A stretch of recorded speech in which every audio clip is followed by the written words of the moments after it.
Bismillahirrahmanirrahim. Assalamualaikum warahmatullahi wabarakatuh. Baik anak-anak sekalian, sebelum kita memulai pelajaran kita pada pagi hari ini, mari kita bersama membaca Ummul Kitab Al-Fatihah. A'udzubillahi minasyaitonirrajim. Bismillahirrahmanirrahim. Alhamdulillahirabbil alamin, arrahmanirrahim, maliki yaumiddin. Iyyaka na'budu wa iyyaka nasta'in, ihdinas siratal mustaqim, siratal ladzina an'amta 'alaihim ghairil maghdubi 'alaihim waladdallin. Amin. Pembahasan kita pada pagi hari ini adalah bab pertama, yaitu tentang kompetisi dalam kebaikan dan etos kerja. Bisa dilihat di slide. Yang pertama, kompetisi dalam kebaikan. Dalilnya adalah Quran Surat Al-Maidah ayat 48. Bismillahirrahmanirrahim. Wa anzalna ilaikal kitaba bil haqqi musaddiqan lima baina yadayhi minal kitabi wa muhaiminan alaihi.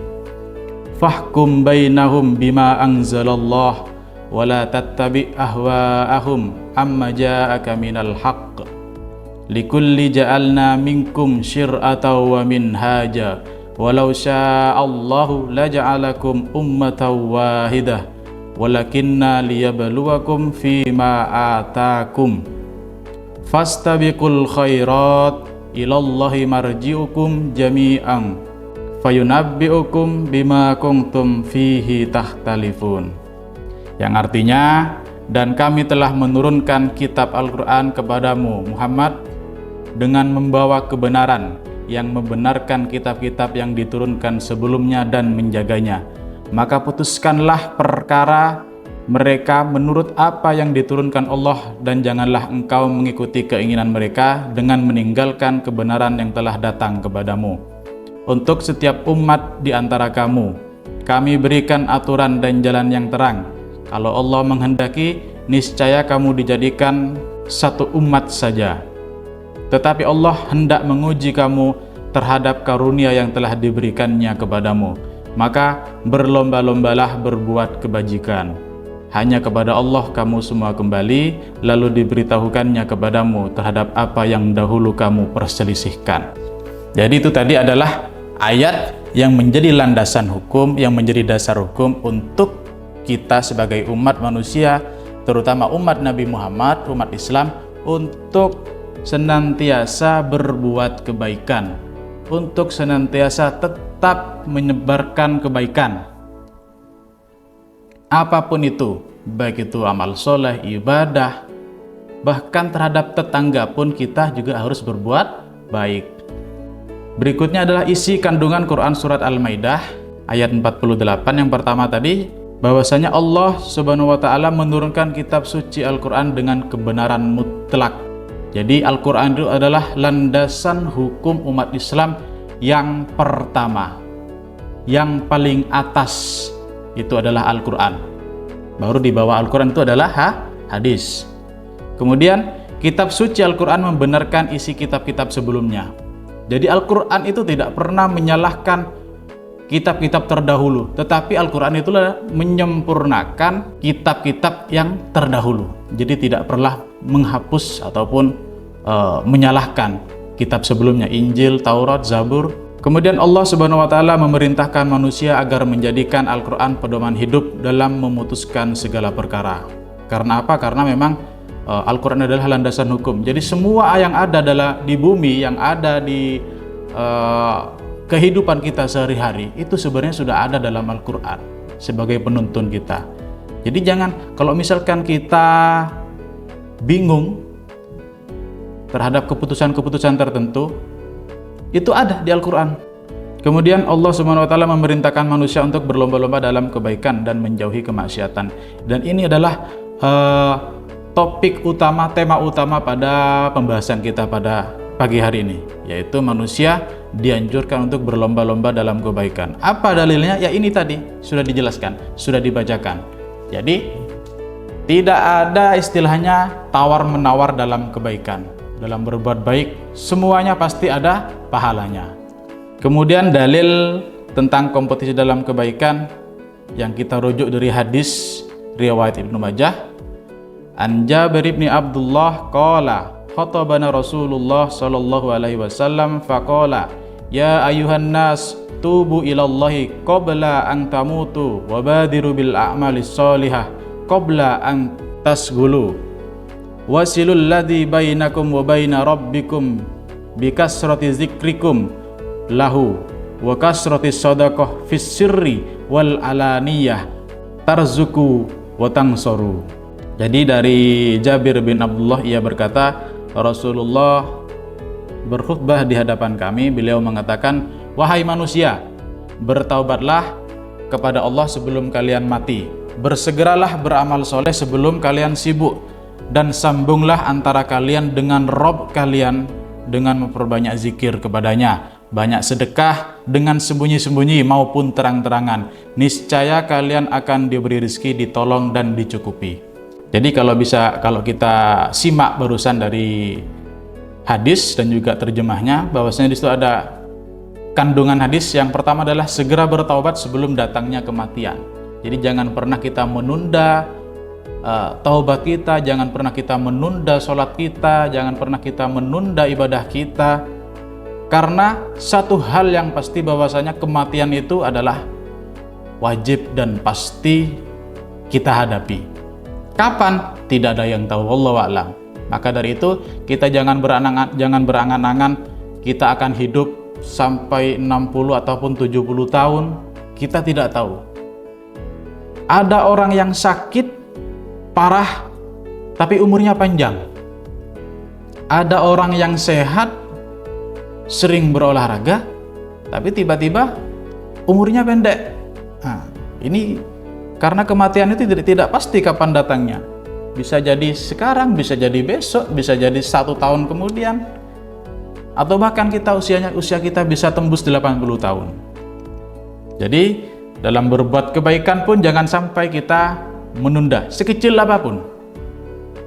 Kemudian yang berikutnya adalah segera beramal soleh sebelum datang kesibukan. Nah ini, kita wajib menyempatkan waktu kita untuk berbuat baik, untuk beramal soleh. Sempatkan sedikit, walaupun itu hanya memindahkan duri ataupun ranting yang menghalangi jalan.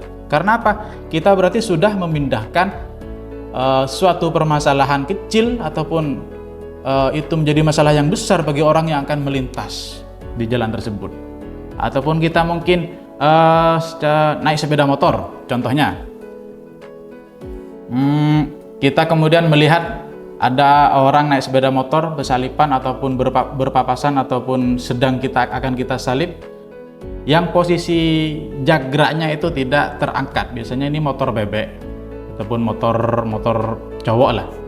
Nah, ketika kita bilang, Pak, jagraknya tolong diangkat, jagraknya lupa diangkat. Nah, itu juga merupakan suatu perbuatan yang baik. Pasti dalam hati kecil kita sudah melakukan kebaikan. Bahkan mungkin kita merasa menjadi orang yang paling baik sedunia hanya karena hal-hal yang seperti itu. Itulah manfaatnya kebaikan. Jadi kompetisi dalam kebaikan diartikan sebagai berlomba-lomba dalam berbuat kebaikan. Dalam Al-Quran hal ini disebut fastabiqul khairat.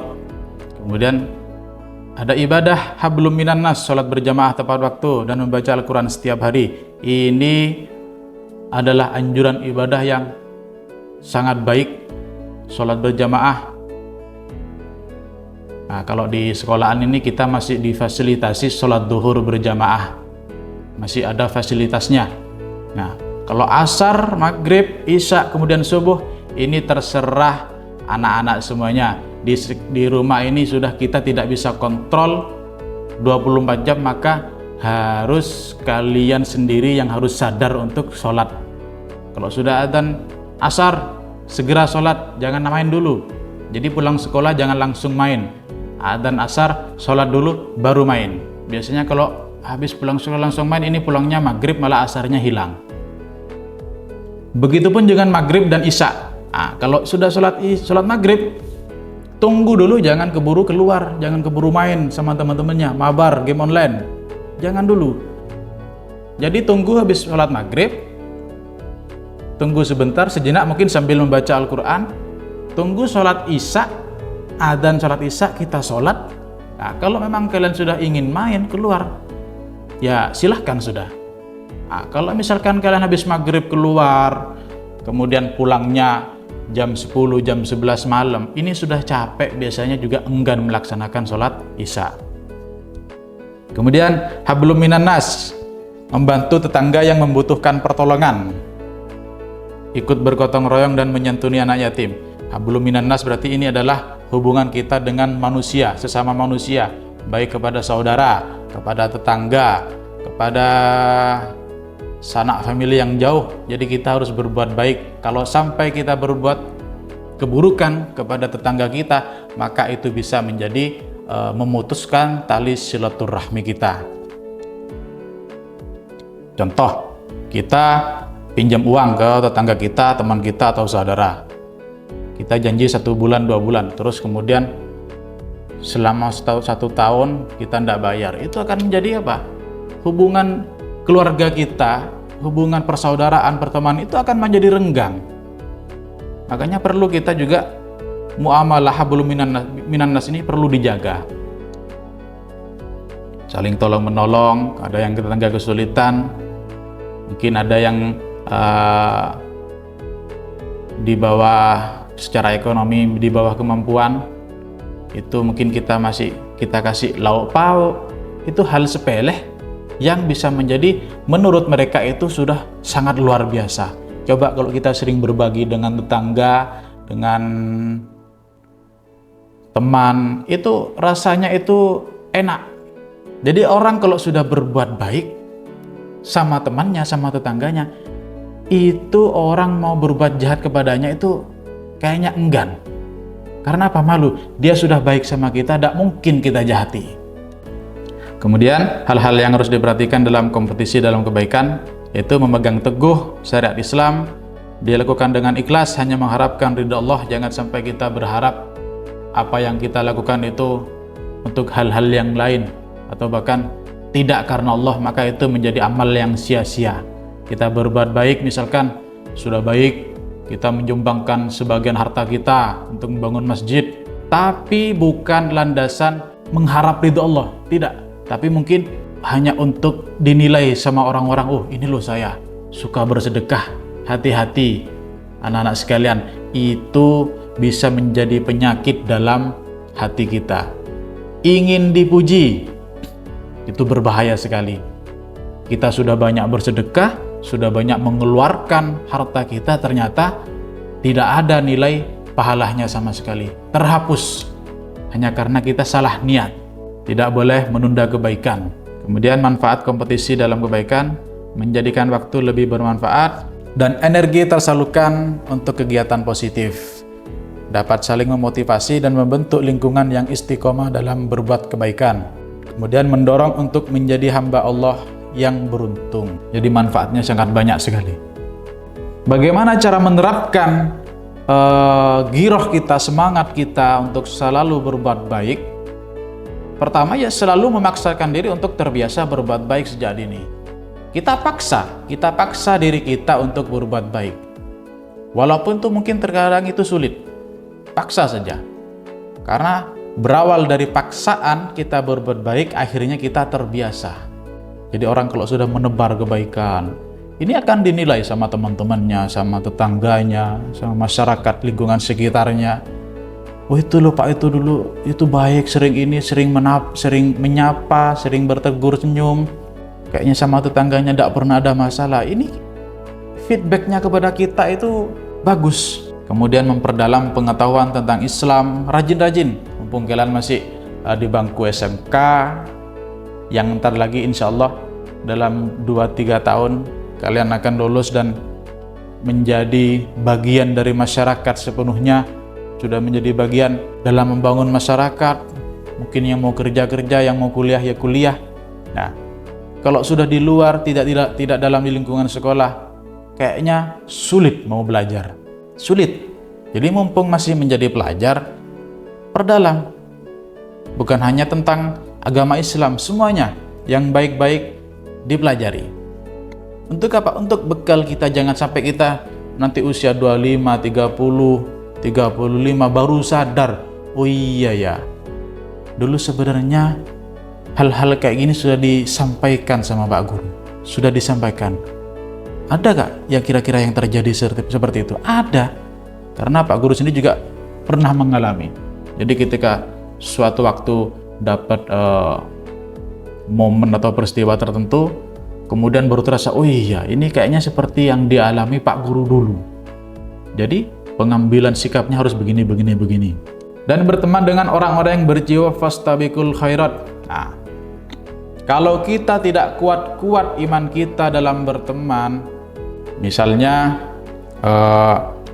kita berteman dengan orang yang dalam kesehariannya mungkin sering mabuk, lama-lama kita bisa terbawa arus seperti itu. Jangan sampai. Makanya kalau sekarang anak muda, kalau enggak, cowok-cowok terutama, kalau enggak merokok, enggak gaul, ada enggak yang kira-kira seperti itu? Ada, banyak yang karena merokok itu hanya karena ikut-ikutan biar ngetren, biar dibilang gaul, kemudian sepeda motornya dimodif, bannya kecil, knalpotnya brong, ngebut-ngebut di jalanan, biar dikira gaul. Coba tanya sama akhwat-akhwat muslimah itu, kira-kira gaul apa enggak orang yang seperti itu, yang naik sepeda motor brong-brong itu?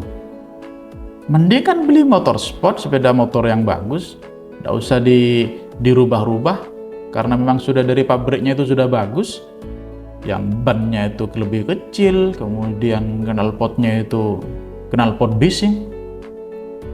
Kira-kira banyak yang suka apa enggak? Jadi itu keren itu hanya menurut kita sendiri, bukan menurut orang lain. Menurut kita kerennya. Nah, jadi kita harus pintar-pintar dalam berteman. Sekiranya mungkin itu tidak membawa kebaikan, justru membawa ke dalam keburukan, ya perlu disikapi. Kemudian memahami manfaat berjiwa fastabiqul khairat. Yang berikutnya adalah etos kerja. Etos kerja, landasan hukumnya, dalilnya itu adalah Quran surat At-Taubah ayat 105. Bismillahirrahmanirrahim. Wa qul i'malu fasayarallahu amalakum wa rasuluhu wal mu'minun wa satarudduna ila alimil ghaibi wasyahadah fayunabbi'ukum bima kuntum ta'malun. Dan katakanlah, bekerjalah kamu maka Allah akan melihat pekerjaanmu. Begitu juga Rasulnya dan orang-orang mukmin, dan kamu akan dikembalikan kepada Allah yang mengetahui apa yang gaib dan yang nyata, lalu diberitakannya kepada kamu yang telah kamu kerjakan. Isi kandungannya ialah bekerja dan beramal harus berkualitas. Jenis pekerjaan dan amal yang dilakukan manusia sesuai bakat dan kemampuan. Manusia harus menjauhkan diri dari sikap malas dan menyia-nyiakan waktu. Beramal harus dilakukan secara ikhlas agar menjadi bermanfaat. Nah, jadi amal kita harus berkualitas.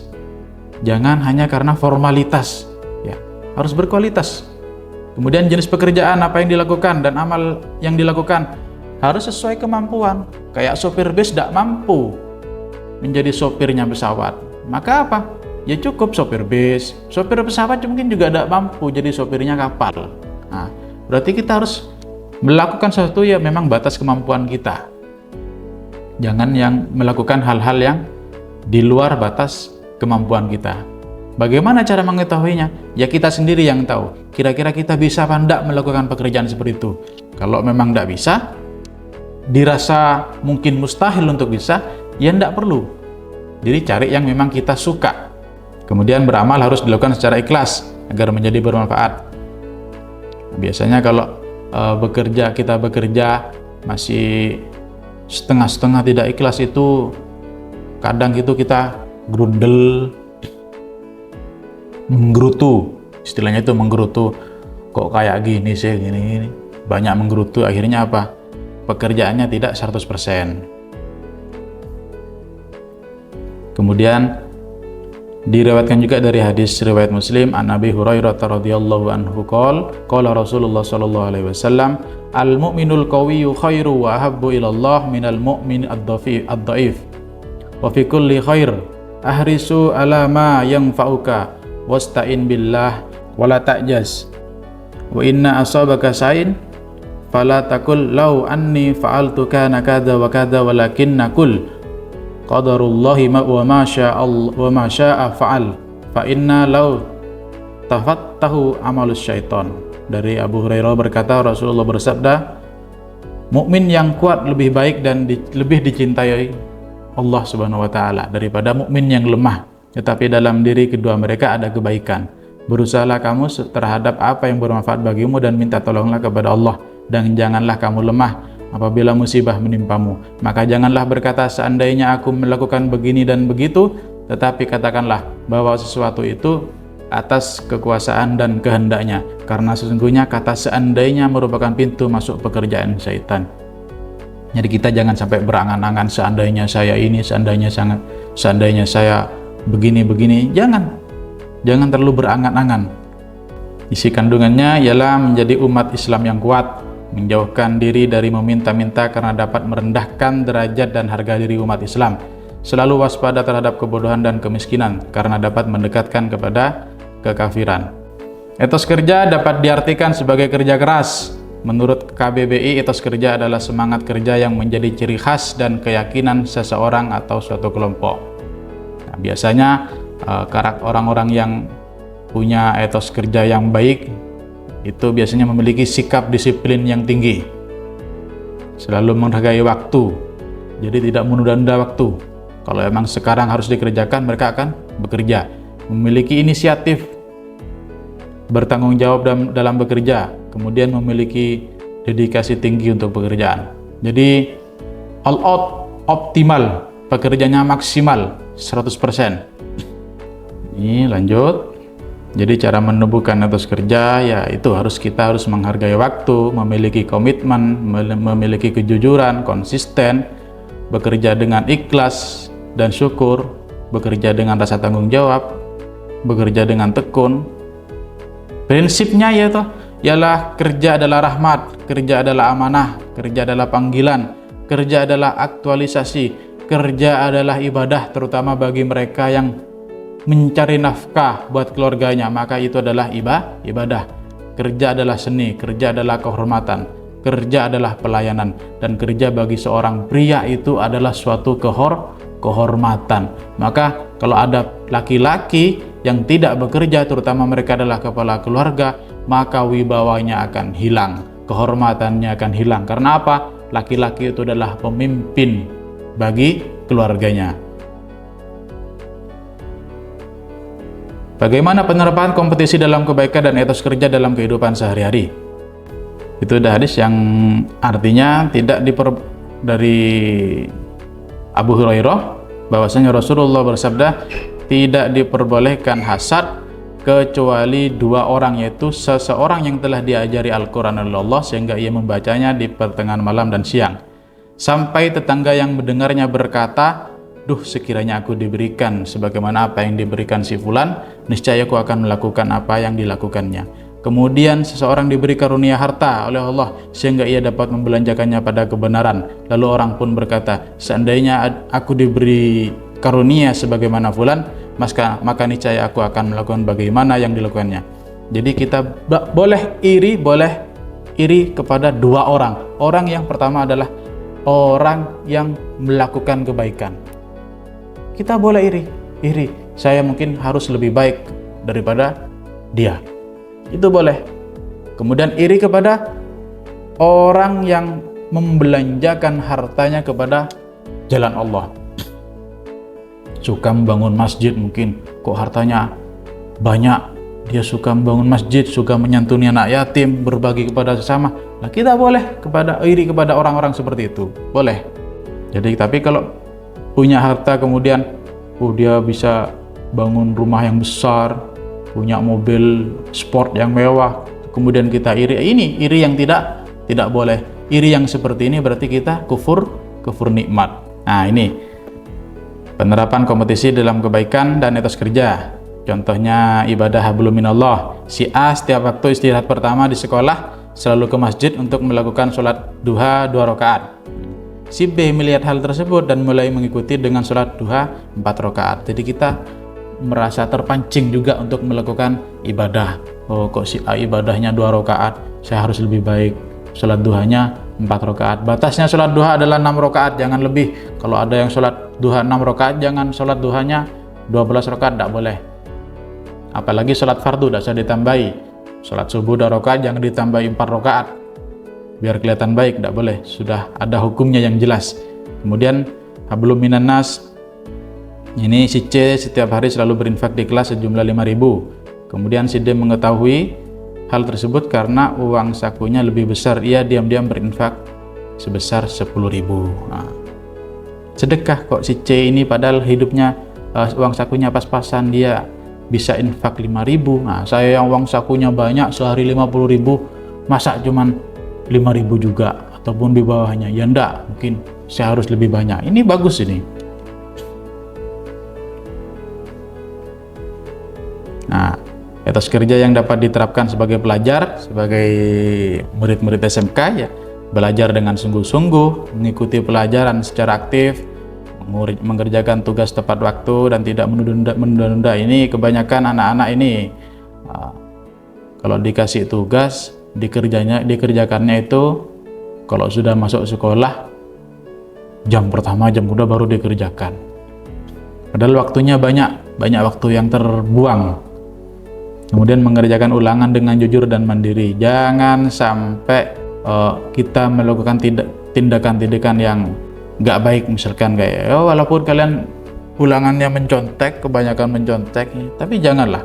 Kalian harus percaya pada diri kalian. Jangan sampai kalau kalian mencontek berarti kalian itu tidak percaya sama kemampuan kalian sendiri.